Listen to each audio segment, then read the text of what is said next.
మాతృదేవోభవ, పితృదేవోభవ, ఆచార్య దేవోభవ అని అన్నారు పెద్దలు. పేరెంట్స్ తర్వాత పిల్లల భవిష్యత్తు మంచి దారిలో పెట్టాలి అనే ఉద్దేశంతో ఎంతో కృషి చేస్తారు టీచర్స్. అలాంటి టీచర్లు ఒక దెబ్బ కొడితే ఏమవుతుంది చెప్పండి? మనం తినలేదా తన్నులు? మనం చదువుకునేటప్పుడు ఎన్ని తన్నులు తిన్నామండి అప్పట్లో? మనం అప్పుడు అలా తన్నులు తిన్నాం కాబట్టే మనమందరం ఇప్పుడు మంచి మంచి పొజిషన్‌లలో ఎంతో కొంత ఇలా ఉన్నాము. సో, కానీ ఇప్పుడున్న కొందరు పేరెంట్స్ మాత్రం వాళ్ళ పిల్లల మీద ఒక్క దెబ్బ పడ్డా ఊరుకోవడం లేదు. ఇక వాళ్ళకి భయం ఏముండిద్ది చెప్పండి? ఇదంతా ఎందుకు చెప్తున్నానంటే, తమ కొడుకుని కొట్టాడని చెప్పేసి టీచర్‌పై కొట్టడానికి వచ్చారంట పేరెంట్స్. ఇదెక్కడ జరిగిందో తెలుసా?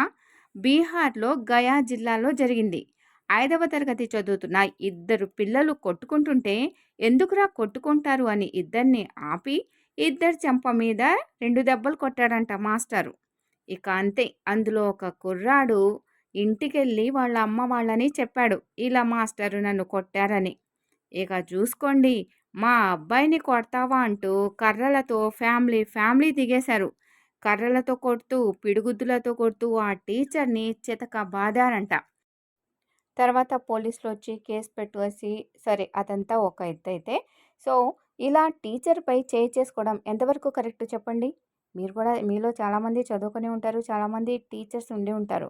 సో, ఇలాంటి సంఘటనలు జరగకుండా ఎలాంటి చర్యలు తీసుకోవాలి?